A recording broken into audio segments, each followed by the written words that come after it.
de disección en arteria mesentérica superior y pocos casos en tronco celíaco. Quiero que lo tomen en cuenta porque el segundo caso es muy interesante. Ahora continuamos con este. Manejo endovascular. ¿Qué posibilidades habían? Hacerle una angioplastía versus ponerle un stent. Las mismas preguntas que hacemos todos en todas las arterias que manejamos. ¿Qué usamos? ¿Drogas? ¿No drogas? ¿Estén abiertos? ¿Estén recubiertos? ¿Balón expandible? ¿Autoexpandible? ¿Qué hacemos con este paciente? Obviamente, si nosotros miramos los estudios como el COVES, por ejemplo, que se hizo en el 2016, que es un estudio prospectivo, randomizado, multicéntrico, vamos a definir que lo mejor es ponerle un balón recubierto, un stent recubierto. Entonces, si nos guiamos en esto y vemos la angiotomografía, vamos a ver una arteria mesentérica superior. Traemos acá el tronco celíaco limpio, la arteria mesentérica superior, con esta doble imagen, una luz verdadera y una luz falsa que se iba hasta abajo, y una rama a esta altura que salía más o menos a los 6 centímetros.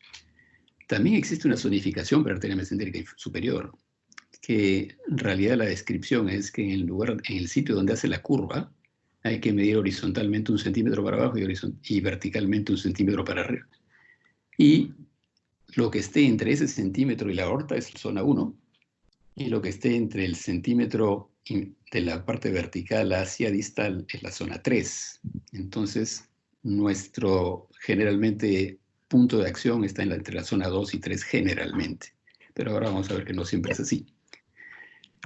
Este paciente, obviamente en una vista anteroposterior, mostraba casi los mismos resultados. Una zona de trombos acá por la doble luz, una zona abierta y muchos vasos ramificados a corta distancia.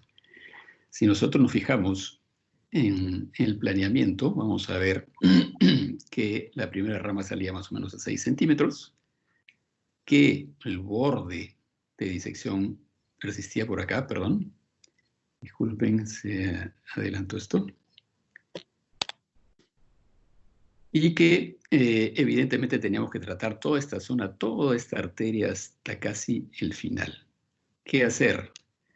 ¿Qué hacer? Bueno, entonces veamos lo siguiente. Si le ponemos un stent cubierto, este paciente va a perder todas estas ramas. Tiene 1, 2, 3, 4, 5 ramas solamente en este segmento. Y este segmento de acá tiene 6,5 centímetros y este segmento de acá tiene más o menos una cantidad similar en centímetros. Entonces, bueno, ¿qué hacemos? Tenemos que ponerle, en este caso, tenemos que ponerle un stent descubierto, o sea, abierto. Obviamente, existen trabajos que nos dan esa posibilidad de decir, bueno, en este caso lo vamos a hacer así. Si nosotros vemos lo que dice Oderich dice, se reservará el bare metal stent, o sea, el stent abierto para pacientes con lesiones muy largas y que incluyan muchas ramas. Entonces, en este caso, eso fue lo que se hizo exactamente. Se pusieron 2 stents descubiertos, en este caso, fueron 2 stents Facile, de 6x60 y de 8x60, y se sobreexpandieron con un balón Alunga. Se hizo un acceso por vía braquial izquierda y femoral derecha y se consiguió en realidad mejorar mucho el flujo. No les estoy presentando el video acá porque el video que quiero presentarles para no perder mucho tiempo es del segundo caso. Acá nosotros tenemos que reconocer que nosotros no éramos los más expertos haciendo esto y obviamente tenemos que reconocer que también tenemos algunas fallas. Si ustedes ven, lo más importante de esto fue esta zona de acá. Esta zona de acá que no quedó perfecta, que pusimos 2 stents acá, uno está acá, otro acá, pero ojo, miren las ramas. Las ramas quedaron totalmente libres, todas. Por lo tanto, conseguimos nuestro objetivo en realidad. Ese paciente ya tiene, acuérdense que es del 2018. Yo lo he visto hace 2, 3 meses atrás, con muy buenos resultados. Se le mandó a hacer un ecodoppler, todavía no he regresado con el ecodoppler, no sé, me imagino que sea por la cuarentena. Pero no tiene ninguna molestia, está totalmente asintomático. Y veremos pues que nuestro objetivo fue, digamos, logrado con la revascularización de este caso. Quiero decirles que la evolución postoperatoria de este paciente fue espectacular. No hicimos sino ponerle los stents y a las 3 horas que el paciente, porque habíamos sedado, preguntamos, ¿cómo está el dolor? Y dice, doctor, no me duele nada. Bueno, fantástico, no le duele nada. Entonces quiere decir que logramos nuestro objetivo. Veamos rápidamente el caso número 2. Este caso número 2 es un caso bien interesante en realidad. Este caso número 2 nos permite evaluar algo que a veces no tomamos mucho en cuenta, que es la evolución total de la angiotomografía que le pedimos.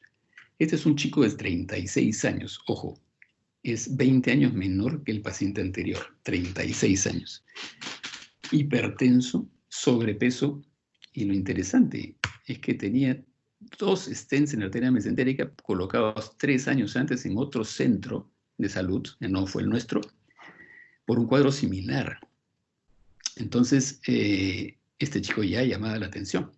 Sin embargo, ¿qué presentaba este chico? Dolor tóraco-abdominal intenso, 8/10, tóraco-abdominal, que se intensificaba por momentos con un abdomen blando, depresible, hemodinámicamente estable, pero con sobrepeso e hipertensión. Lo primero que pensaron los emergencistas fue: este paciente se está infartando. O bien, CPK normal, troponina normal, amilasa y lipasas normales, porque la otra posibilidad es que sea una pancreatitis, un lactato ligeramente elevado y unos leucocitos normales. Ok, la otra opción, disección aórtica.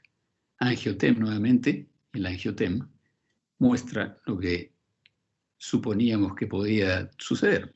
Acá tenemos, perdón, disculpe. Tenemos acá el tronco celíaco con una línea de disección y tenemos en la arteria mesentérica un stent acá. Pero, ¿cuál es lo interesante de este caso? Lo interesante de este caso es que, revisando bien la tomografía, bien revisada, nos damos cuenta que este stent de acá hay algo que no está bien. Este stent se supone que nosotros estábamos entrando porque la disección del tronco celíaco podría haber sido la causa del dolor. Sin embargo, encontramos lo siguiente.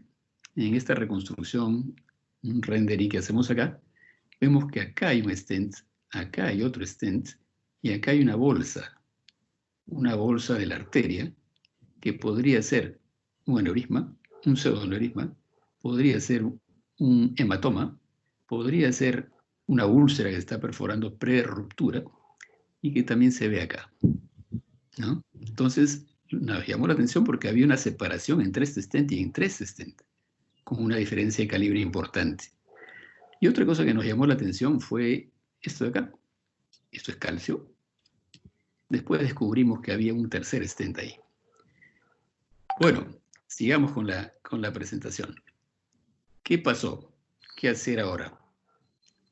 El mismo Oderich dice en una de sus partes del papel que presenta en el año 2013, qué importante es prestar atención con detalle de lo que ocurrió en la primera intervención en la arteria mesentérica. Cayó a pelo, ¿no? Cayó a pelo porque era lo que teníamos que hacer y se hizo. Se hizo una revisión adecuada de ello y encontramos, pues, evidentemente, 2 problemas. El problema de la arteria troncocelíaco, que tenía una disección, y la arteria mesentérica, que presentaba esa imagen entre 2 stents que no tenían un overlap. Entonces, ahora, ¿cuál será la causa del dolor? No queda otra que tratar las 2 arterias, ¿no? Al tratar las 2 arterias, evidentemente, discúlpenme que cierre acá, quiero enseñarles unas imágenes ahora en movimiento, espero que se vea bien. ¿Se ve bien? ¿Sí?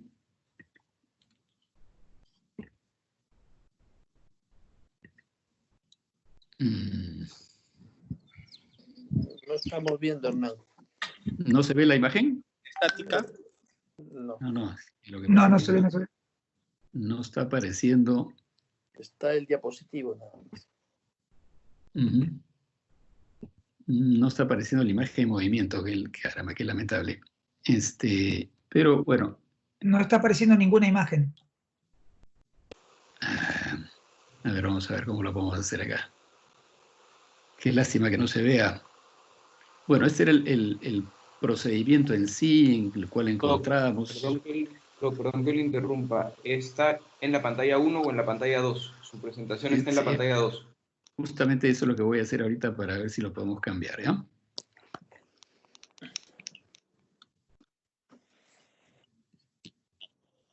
Vamos a ver si podemos cambiarlo a la pantalla 2.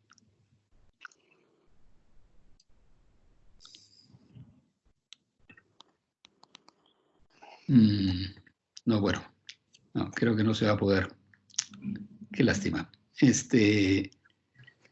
Bueno, sigamos presentando el tema. El tema es que encontramos una imagen de un aparente aneurisma entre stent y stent. Y dijimos, bueno, acá hay dos problemas. No solamente esa imagen, sino que el stent distal, y lo voy a poner la imagen previa, entonces ya que no podemos tener movimiento. Este stent de acá era muy delgadito. O sea, había aparentemente una estenosis intrastent. No se ve, Había no se ve la imagen, ¿no? No hay ninguna imagen en la pantalla.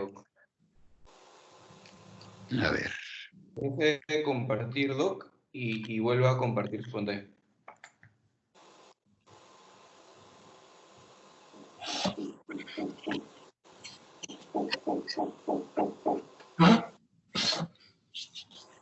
Mira, ahí se ve algo, ¿no? Sí, doctor. Estamos viendo ahora el video. Qué lástima, que no aparece el cursor de movimiento.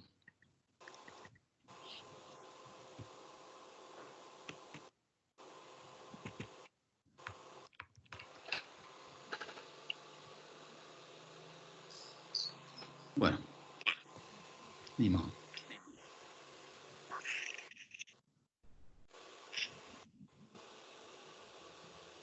Se ve la imagen, ¿cierto o no?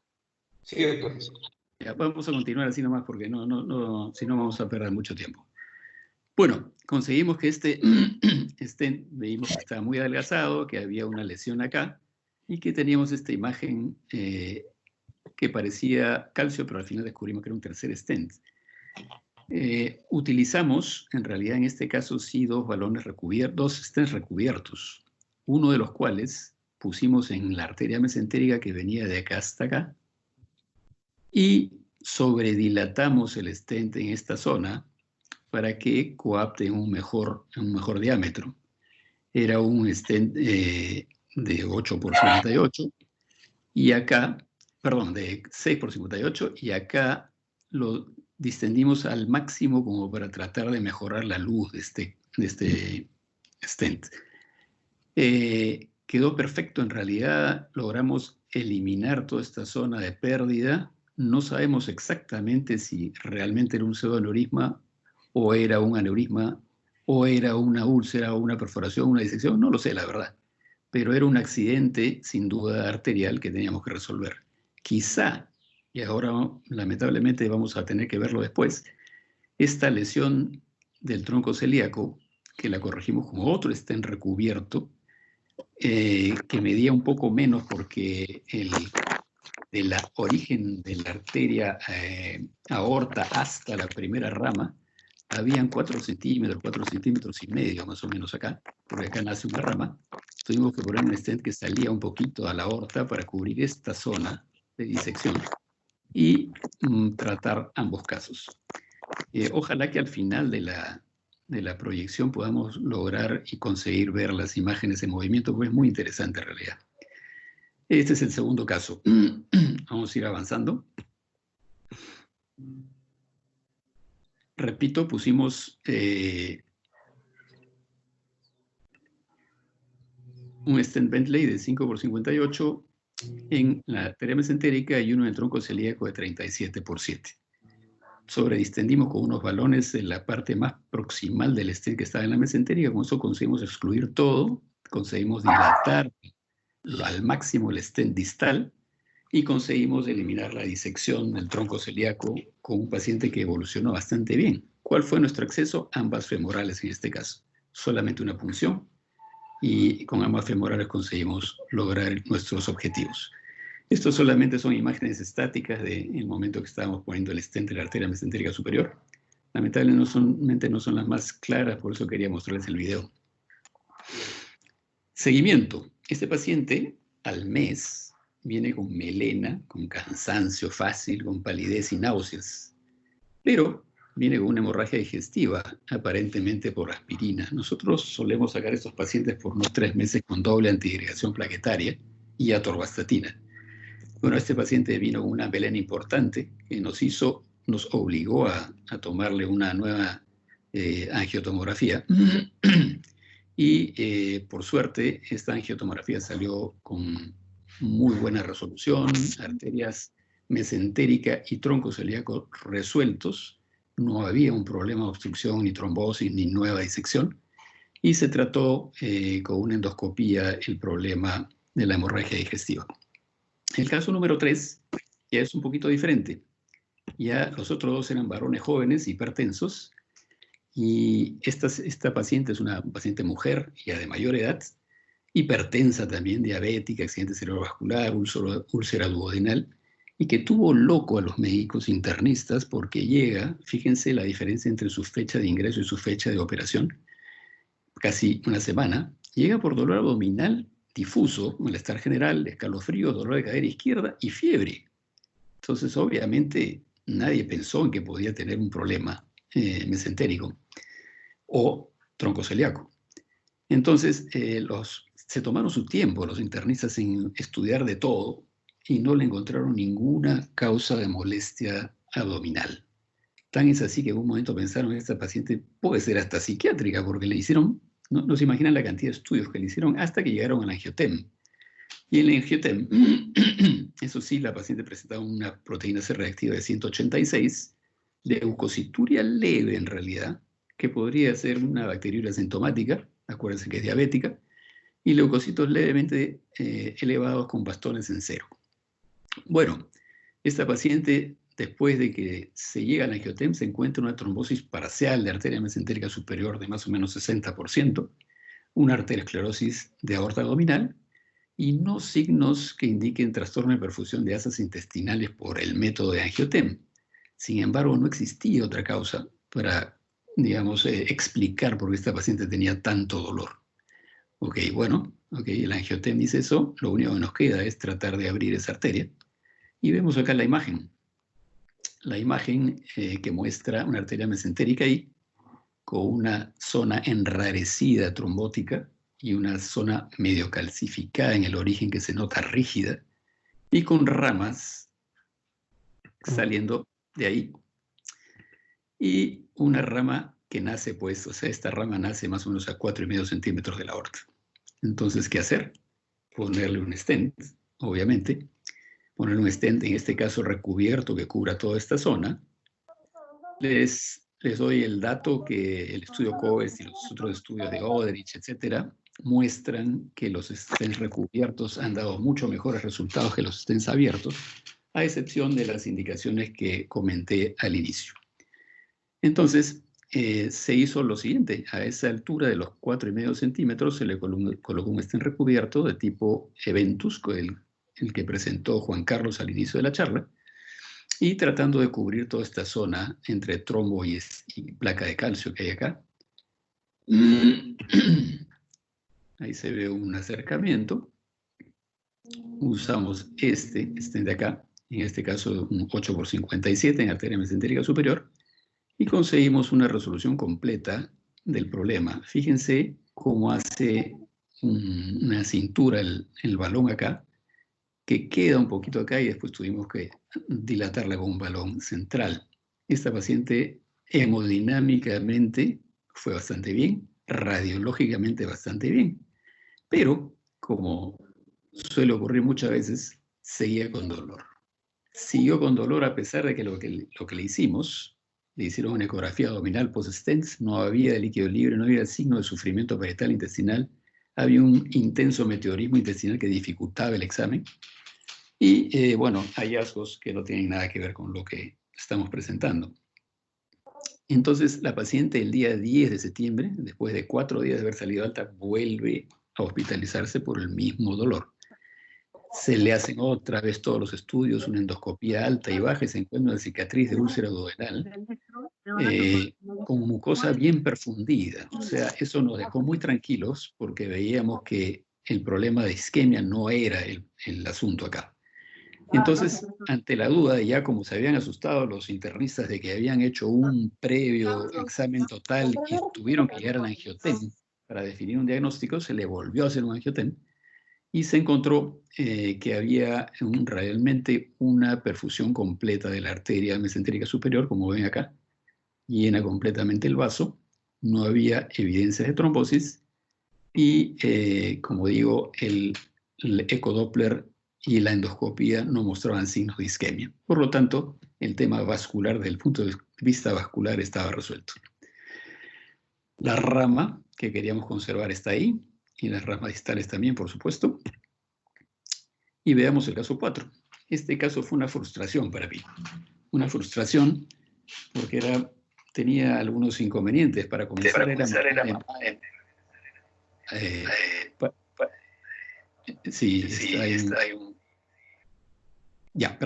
mamá de médico. Eso ya es un factor predisponente a problemas. Tenía 89 años, mujer, y tenía un antecedente importante, que es una fibrilación auricular controlada, pero sin anticoagulación. Así llegó. Llega un 28 de septiembre y nosotros lo veremos el 5 de octubre. ¿Por qué? Porque, bueno, en realidad no nos llamaron antes. Viene con un dolor intenso 48 horas antes de su ingreso, tipo hincada, cosa que ya llamaba la atención, con irradiación a dorso lumbar, asociado a náuseas, vómitos alimenticios e insalivación. Fiebre de 38 grados, por eso no nos llaman al inicio, pero tiene un Murphy positivo.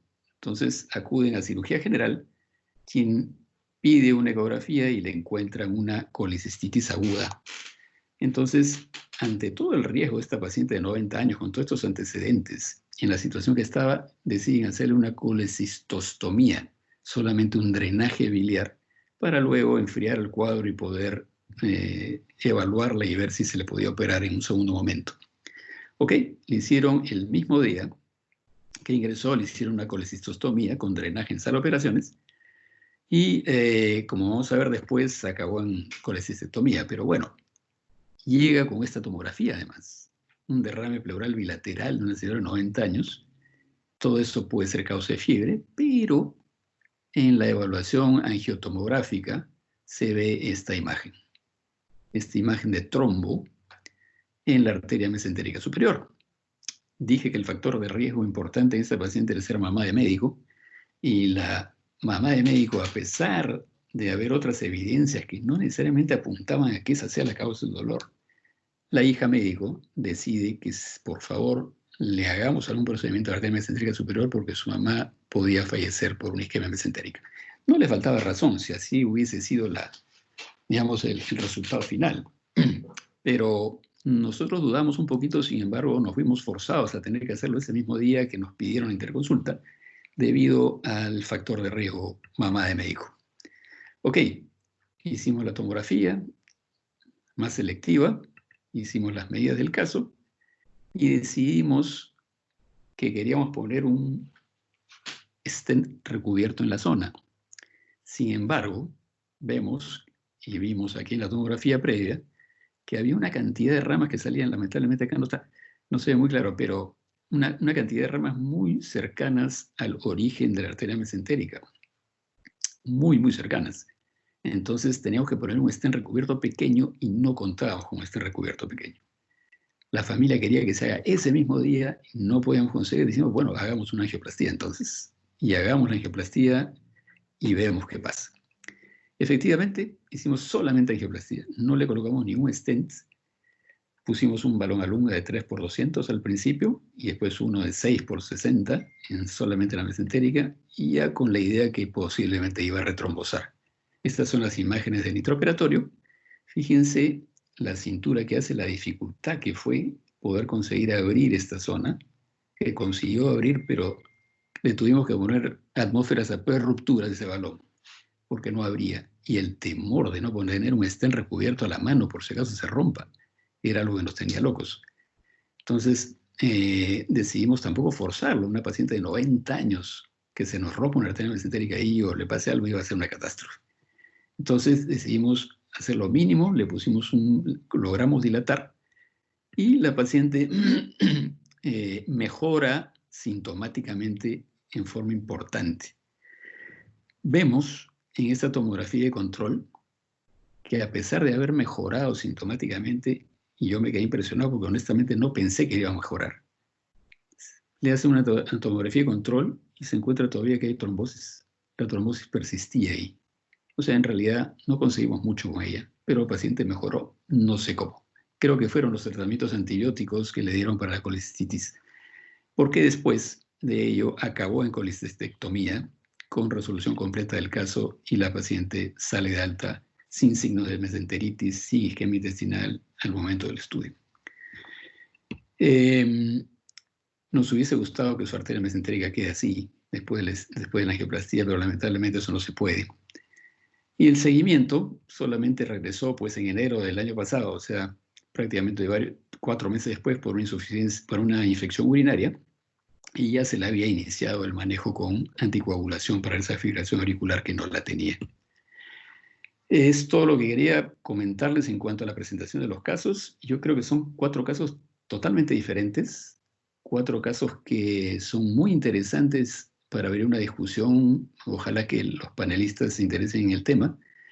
Y quiero terminar con 2 frases. Una de Confucio, que dice: me lo contaron y me olvidé, lo vi y lo entendí, pero lo hice y lo aprendí. Yo creo que nosotros tenemos que hacer mucho en esta especialidad y seguir tratando de aprender, porque contra más hagamos, más aprendemos, obviamente con toda la seguridad del caso.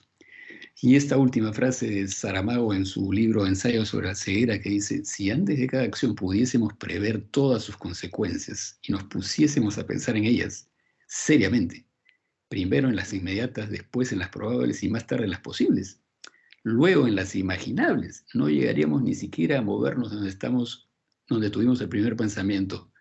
Esa frase me pareció tan interesante porque la intención del ser humano es avanzar como se pueda, pero a veces tenemos que prever lo que puede pasar, pero eso no nos puede detener.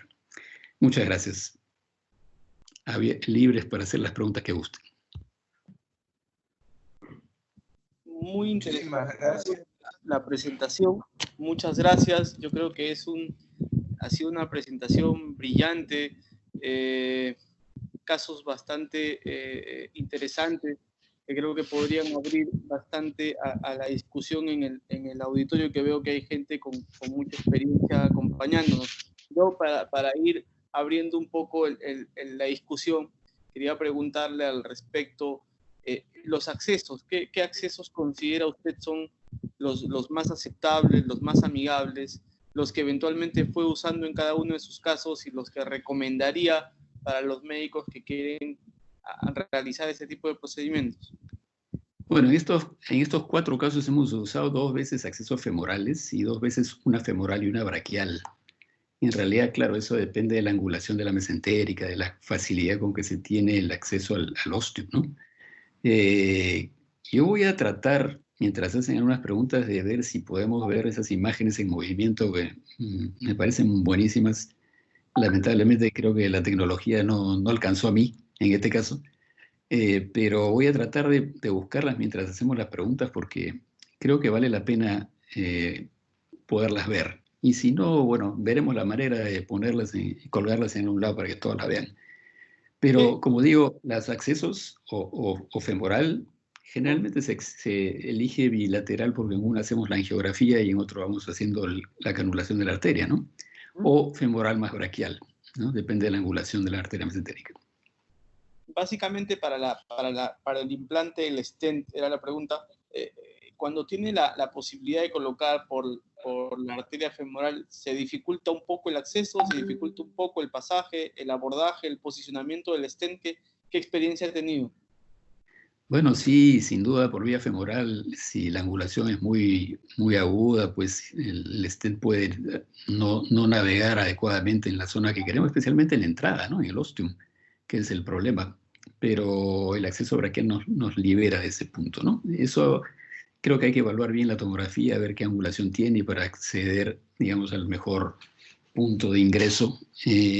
Una femoral creo que no se salva, porque con eso podemos hacer las angiografías, pero la otra femoral para las canulaciones sí depende de qué veamos en la tomografía, ¿no?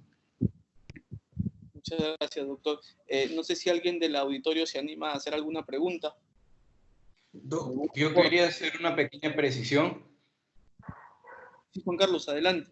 Era en relación a la planificación de estos casos.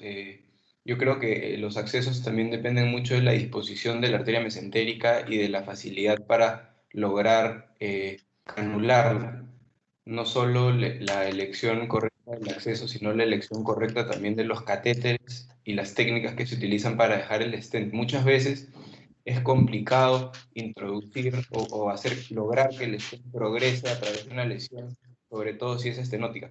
Entonces, el cirujano debe estar familiarizado con técnicas como la técnica del friendly balón para poder progresar un introductor largo que te permita dejar el stent en su posición correcta. Solamente eso en relación al procedimiento. Y en relación al work, el work que se hace previo al diagnóstico, yo creo que hay una causa también importante que son los procesos o las enfermedades con tendencia a la coagulación, como alteraciones en la proteína C o en la proteína S. Por eso es importante en el workout de estos pacientes pedir también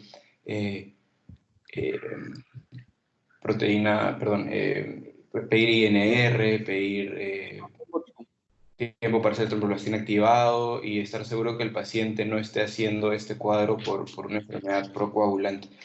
Y otra forma de también hacer el diagnóstico de exclusión es midiendo el lactato. Si los niveles de lactato se mantienen iguales, esto tiene sensibilidad del 96% y especificidad del 87% para descartar que se trate de un proceso isquémico mesentérico, sobre todo si es que ya tiene algunas horas de evolución.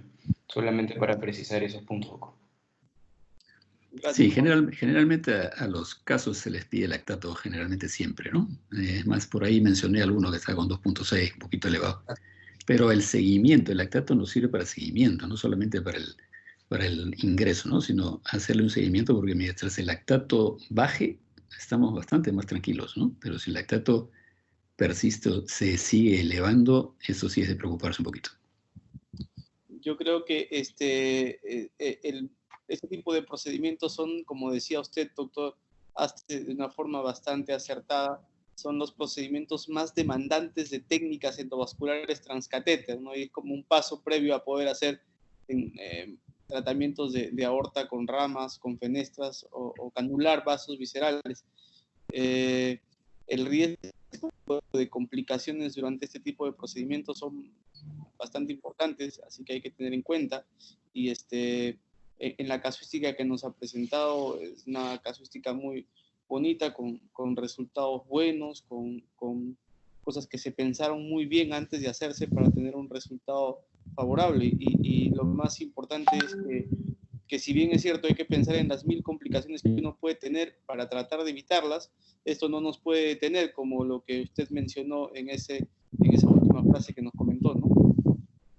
Sí, pues yo creo que si estamos acá es para poder avanzar en lo que se pueda. Y bueno, públicamente agradecerles a ti y a Juan Carlos porque estuvieron acompañándonos en esa cirugía, ayudándonos muchísimo en esas cirugías, ¿no? Las hemos hecho juntos y creo que la experiencia del grupo es importante, ¿no? Gracias, doctor. ¿Hay alguien más del auditorio que le gustaría hacer algún comentario?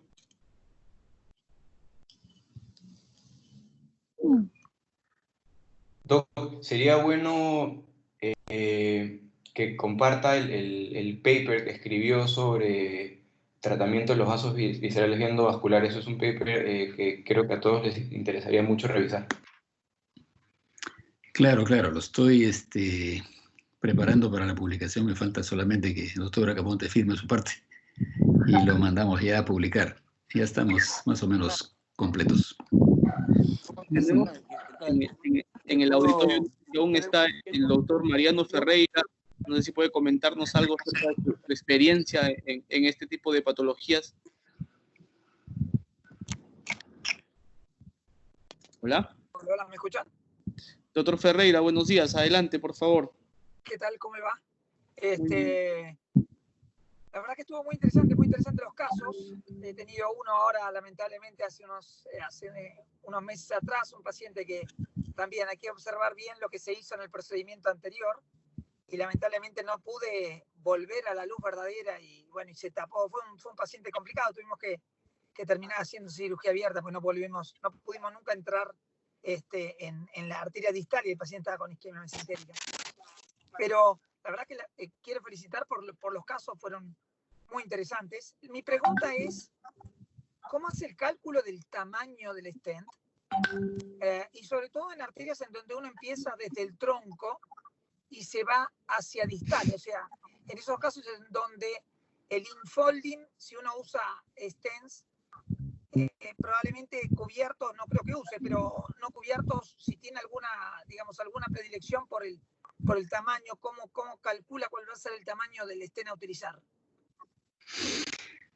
Bueno, a ver, en el primer caso utilizamos un stent descubierto, ¿no? Era un facile autoexpandible, que pusimos 2 juntos en realidad. Lo que queríamos, en primer lugar, era no tapar ninguna rama.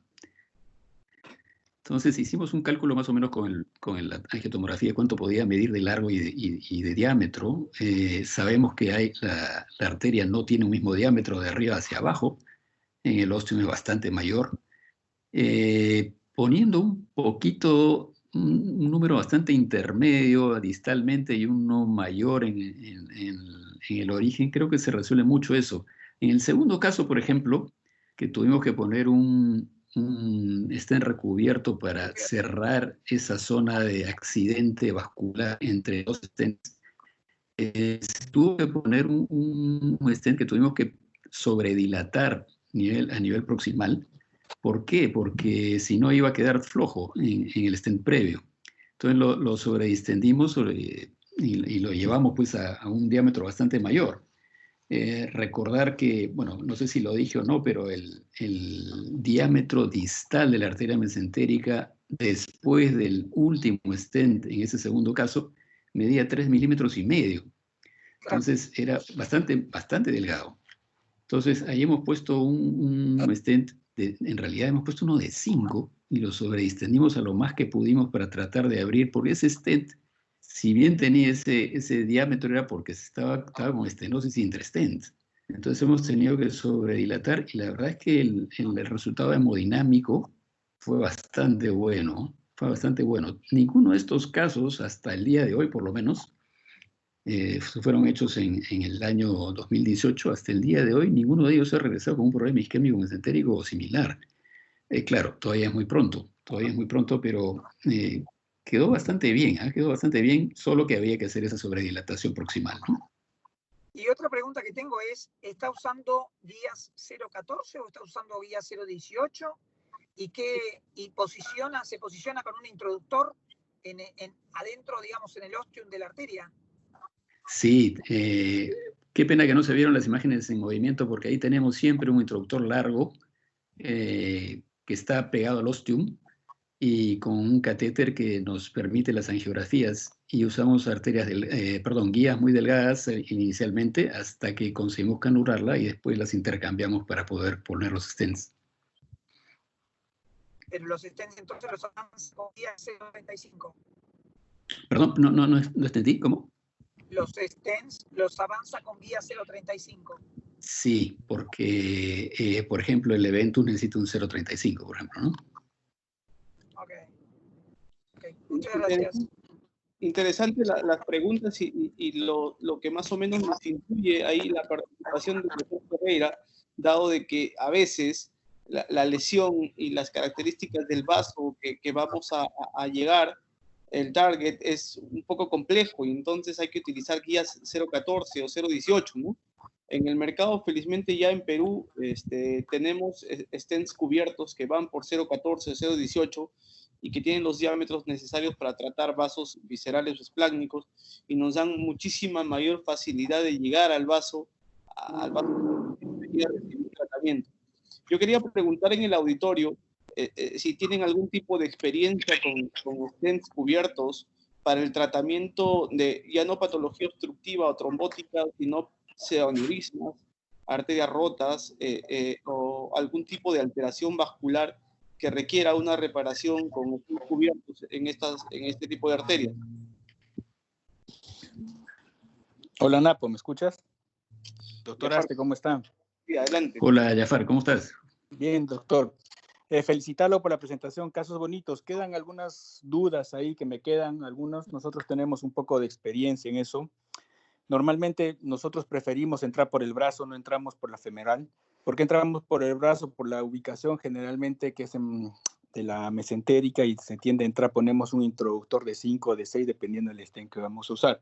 Mi pregunta es, ¿por qué en la trombosis de frente ustedes ponen balón o stent? Porque normalmente nosotros cuando tenemos una trombosis de mesenteria lo que hemos hecho, hemos puesto un catéter ahí, hemos inyectado un poco de actilice para ver si desaparece o si no hemos entrado con un CAT6 y hemos aspirado. Y nos ha ido muy bien. ¿Por qué de frente un balón y no esa primera alternativa de hacer un actilice o hacer una fibrinolisis o hacer una trombectomía aspirativa? ¿Por qué de frente balón? Porque el riesgo de tú poner un balón en el que tú planches el trombo y eso se puede ir a la parte distal o a los ramos que tiene la mesentérica. Esa es mi pregunta, ¿no? Sí, en realidad eso es muy cierto. El manejo de los problemas endovasculares puede ser farmacomecánico inclusive, no necesariamente puramente stent o balón, ¿no? Es cierto. Ahora, esta señora, por ejemplo, que tenía una trombosis, la última que presenté, una trombosis aparente, era una trombosis que yo creo que no era reciente, honestamente. Yo creo que una trombosis antigua, por la presión de las familias que hemos hecho ese procedimiento, porque ella tenía en realidad otro problema. Y acababa de ser operada también, además de una colecistectomía. Entonces, bueno, ponerle un actilice me pareció un poco complicado a los 90 años de edad, siendo hipertensa y fibriladora, ¿no? Quizá en un paciente más joven se le pueda hacer eso, pero una señora de esas características creo que no era lo más apropiado en este caso, ¿no? ¿Y la trombectomía aspirativa con un CAT6? Bueno, nosotros, te repito, para comenzar, el catéter de aspiración que no es el adecuado, o sea, no es el que está hecho para eso, generalmente uno lo único que consigue es anemizar al paciente y saca muy poco trombo. Ahora, si tuviésemos, por ejemplo, un Aspirex, una de estas, ni siquiera el penumbra, porque el penumbra te elimina mucha cantidad de sangre. Pero si tuviéramos un Aspirex, por ejemplo, de repente lo hubiésemos usado. Pero te repito, yo creo que esa paciente era una trombosis crónica, no era una paciente con una trombosis reciente, ¿no? Sí, interesante, porque cuando ya pues el problema no es tan agudo, es un poco complicado usar estos dispositivos de tromboaspiración. Lamentablemente aquí en Perú solo contamos con este dispositivo penumbra y que ni siquiera tiene el accesorio que es Indigo, o sea, no nos permite hacer una tromboaspiración tan adecuada que digamos. La pregunta que hacía al auditorio, no es un poco experiencia en de este Napo, o sea, con aneurismas o pseudoaneurismas o con vasos rotos. No sé si alguien se anima a participar. En el centro donde yo laboro, les comparto un poquito la experiencia, es un centro que tiene mucha casuística oncológica, porque es el centro oncológico más grande también, forma parte del grupo.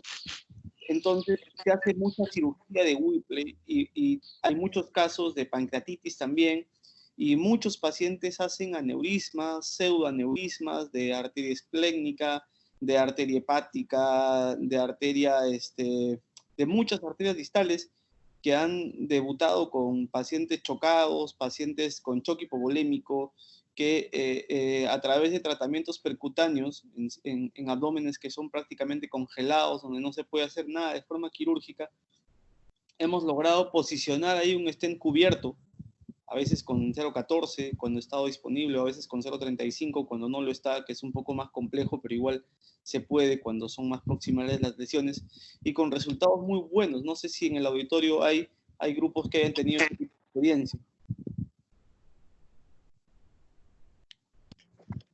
¿Hola? Pues yo creo que si hay alguien que tiene experiencia en esos pseudoaneurismas, eres tú mismo. Nosotros hemos tenido aneurismas electivos, pero nunca con la necesidad urgente de tener que entrar a los golpes, ¿no? Danos una referencia de tu experiencia en eso. Yo creo que a todos les van a interesar. Me parece bastante interesante porque, como les decía, yo creo que convergen varias cosas. El centro en donde estoy es un centro que forma parte de un grupo oncológico, el grupo oncológico más grande en Perú. Entonces tenemos muchos pacientes que van a cirugías de Whipple por cáncer, o que tienen algún tipo de pancreatitis también de origen oncológico, y que hacen muchos aneurismas o a veces rupturas vasculares que se logran contener por las adherencias de la cirugía, pero que en algunos casos nos ha tocado, más o menos 4 casos, entrar en agudo a agudo, con paciente chocado, paciente sin presión, en donde el vaso que se rompió está en el tercio distal de la arteria esplénica, o está en una de las ramas de la arteria hepática, o está en una colateral por ahí, que de una forma impresionante tienen la capacidad de causar tal descompensación hemodinámica que el paciente entra prácticamente en paro cardíaco. Y no hay forma alternativa de cirugía. Son abdómenes congelados, abdómenes que el cirujano no quiere ingresar, aparte de que solo el hecho de la descompresión del abdomen acabaría con la vida del paciente. Entonces, lo que hemos hecho es implantar stents. Vamos con stents de guía 0.35, ingresando a través del brazo, generalmente, como dice Jafar, en la gran mayoría de los casos, con un introductor largo que nos permite posicionarnos en el vaso a tratar. Y luego stents cubiertos, o sea, por guía 0.35, que es mucho más complejo llegar a veces hasta los lugares de lesiones. O en otros casos, que se hace mucho más fácil, es el llevar dispositivos 0.14, donde los stents navegan con una forma impresionantemente fácil y uno puede llevar un stent. Me ha tocado colocar hasta en la arteria pancreatoduodenal por un pseudoaneurisma roto y un paciente chocado y con buena evolución posterior. Yo creo que son casos en donde la terapia endovascular nos da unos beneficios bastante importantes para el paciente, logra rescatar pacientes que están perdidos en ese momento ya y que no tendrían otra alternativa, no tendrían otra terapia. Lo comparto porque creo que en casos así debemos de afrontar de esta forma. ¿Puedo hacer un Hola, Napo. aporte? Sí, adelante. Doctor, ya lo siga. No, el punto es que creo que cuando uno está hablando de aneurismas viscerales, no debería dejar de lado una herramienta más que son los multilayers, ¿no? Los diversores de flujo. Hoy eso ha cambiado también el panorama del tratamiento de estos pacientes, sobre todo con arterias más flexuosas, de un calibre más pequeño, y trabajando con dispositivos más delicados, ¿no? O sea, no estamos hablando para trauma en carótida común, pero sí para arterias distales, no sé, una hepática, una gastrodenal, una mesentérica, o arterias que uno podría, por el tamaño, utilizar este tipo de diversores, ¿no? Doc. Sí, completamente de acuerdo. Lo que pasa es de que la experiencia que les estoy compartiendo básicamente son en casos agudos, no en aneurismas crónicos. En aneurismas crónicos yo creo que es una gran ventaja definitivamente los dispositivos. No, yo digo en los crónicos, ¿eh? En agudos no. No tiene indicación en agudos porque en realidad necesitan de cierto tiempo para poder excluir el aneurisma, sin duda. Claro, claro. Doc, yo quería hacer un pequeño comentario en relación a los diversores de flujo porque me parece que es abre muchísimas preguntas. El día de hoy quería comentarles que hay ciertos dispositivos diversores de flujo, como por ejemplo el derivo de Acandis, que cuenta con softwares que te permiten también medir índices de acoplamientos e índices de porosidad. Y eso le abre es una ventana inmensa al tema de planeamientos, porque si uno hace una pequeña encuesta en relación al diámetro del stent que escogería y luego compara esos resultados con los resultados que te arroja el computador, casi siempre están infradimensionados. Entonces, hay que tener esto en cuenta cuando uno planifica el implante de un diversor de flujo en arterias, sobre todo si tienen alta tortuosidad, como puede ser pues, las arterias que usted ha mencionado anteriormente, solamente haciéndoles ese alcance en cuanto a cómo se puede trabajar el planeamiento con diversores. No solo son diámetros y longitudes, y acá ya entra el índice de porosidad. interesantísimo lo que comentas. Nosotros tenemos un poco de experiencia haciendo preparación y tratamiento con este tipo de stents también. El punto es importante, el que mencionas al final, el índice de porosidad. El gran porcentaje de pacientes o de tratamientos que no progresan con buena evolución, con una trombosis del aneurisma o de la rama que salga a ese nivel, se da básicamente por una mala elección en el diámetro del stent. Actualmente existen softwares, como lo está mencionando Juan Carlos, como algunos softwares que nosotros manejamos, que nos permite darnos el Ankyras, nos permite dar el diámetro exacto que nos tenga por encima de un 80 o un 75% de índice de porosidad, lo cual nos da una casi seguridad de que el aneurisma va a trombosar. Yo creo que la terapia transcatéter tiene que ir siempre de la mano, como Juan Carlos nos hace acordar, de una planificación muy buena para tener muy buenos resultados. Aló, Napo. Jafar, adelante, por favor. ¿Qué tal? Nosotros también tenemos un poco de experiencia, sobre todo en la embolización de esos vasos cuando se sangran o pseudoaneurismas. Es difícil, es cierto lo que tú dices, llegar ahí con un stent recubierto, un stent es sumamente difícil porque hay que navegar bastante y a veces los diámetros de cuando manejas con 0.35 los catéteres no van hasta ahí. Entonces, lo que nosotros optamos, generalmente ponemos un catéter ahí en el ostium de la mesentérica o del tronco celíaco y entramos con microcatéteres, navegamos con microcatéteres y vamos y soltamos generalmente coils helicales, tendemos a soltar coils helicales o si no embolizamos esa arteria que está sangrando. Muchas veces hemos soltado solo Yelfon, hemos diluido Yelfon con contraste y hemos soltado y hemos tapado la arteria, solucionas la emergencia y después ya planificas el caso a las cuantas horas, ¿no? O sea, sacas al paciente, o si no lo hemos embolizado. Pero llegar con stent, de verdad, es sumamente difícil, ¿no? Nosotros hemos tenido, como te menciono, bastantes casos. De todos los casos que hemos tenido, solo uno no hemos podido llegar al sitio.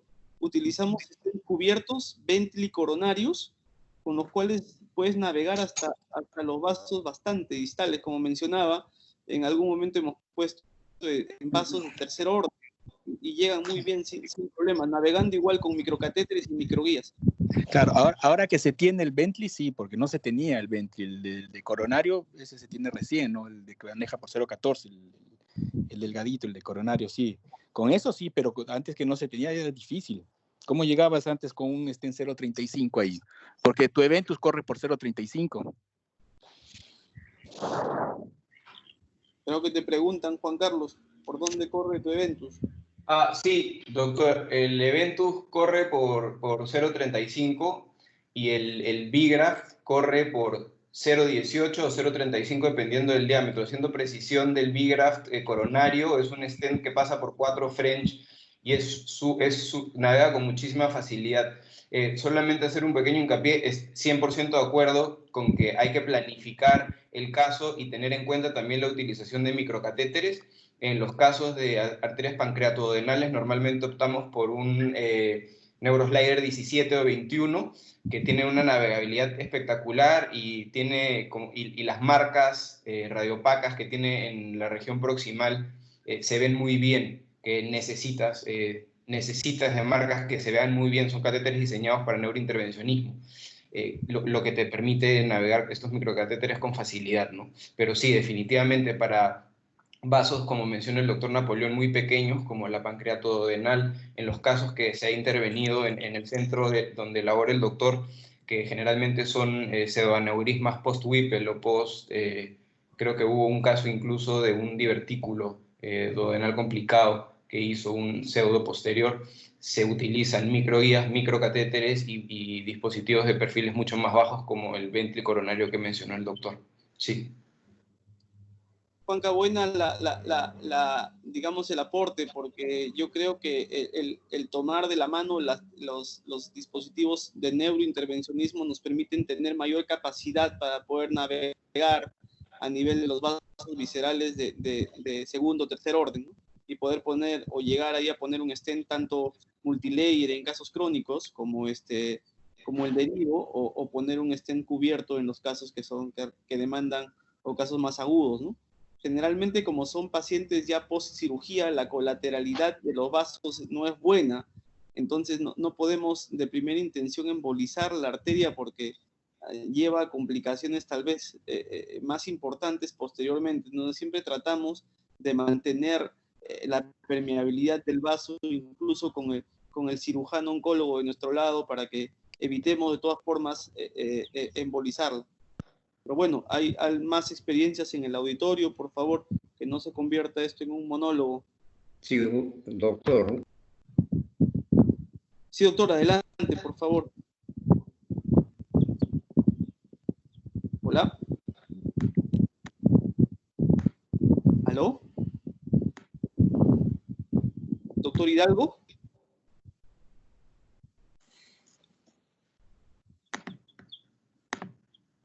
No sé si me escuchan. Sí lo escuchamos, Doc. Creo que ha saltado el Teams, me parece.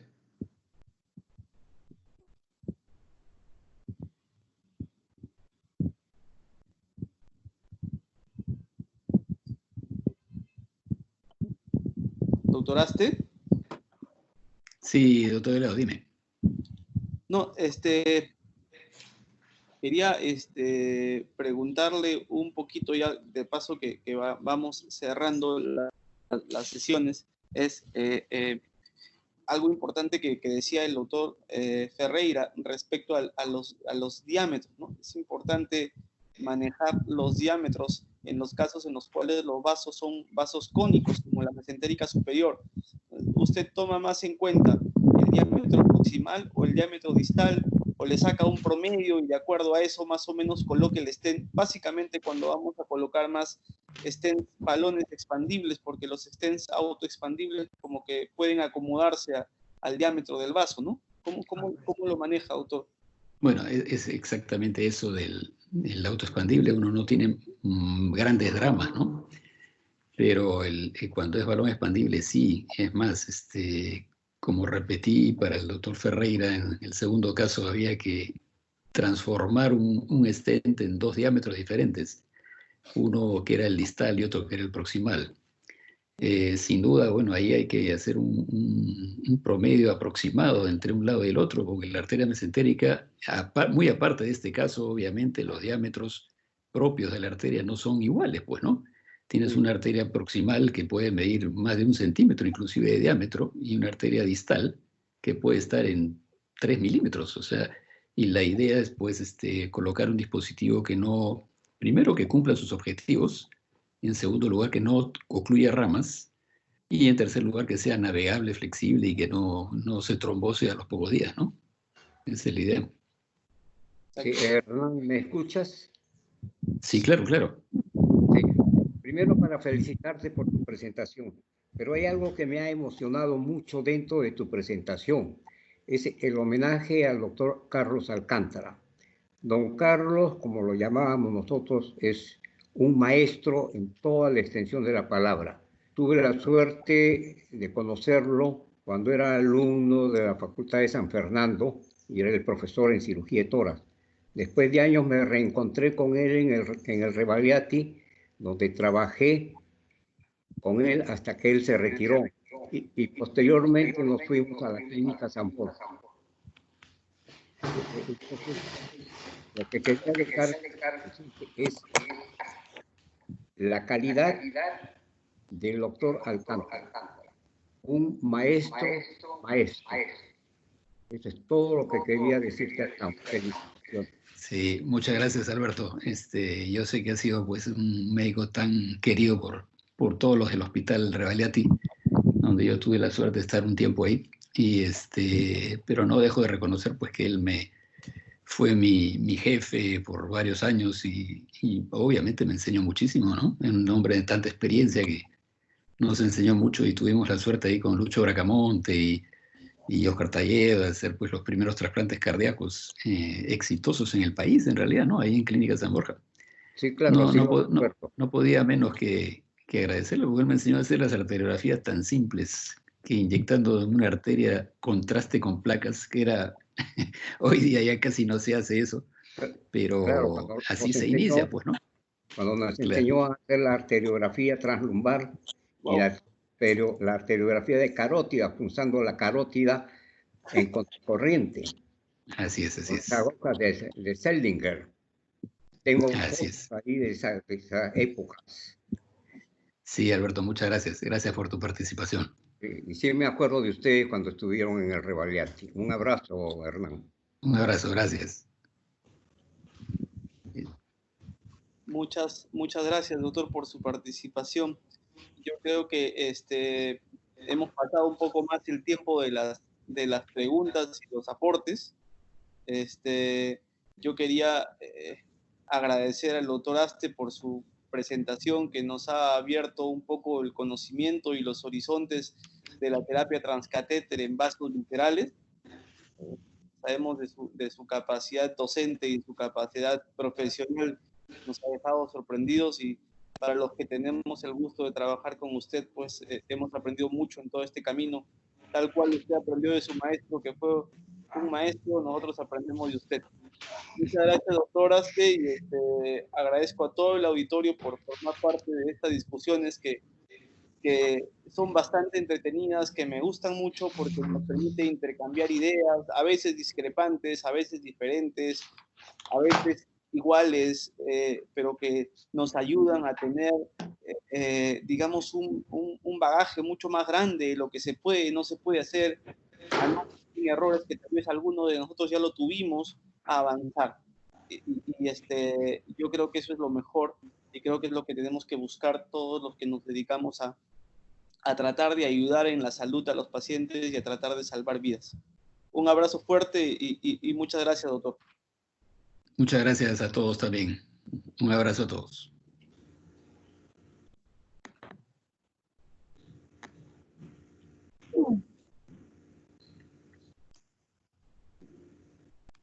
Muchas gracias a todos los participantes. Los invitamos a nuestra próxima conferencia, que es el día jueves 7 de mayo, con el tema de asistencia circulatoria, avanzando a terapia de destino. Asimismo, agradecer a todos los que nos vienen siguiendo en nuestras redes y que siguen respondiendo las encuestas. Buenas tardes a todos y los esperamos la semana próxima. Que tengan una bonita tarde. Gracias.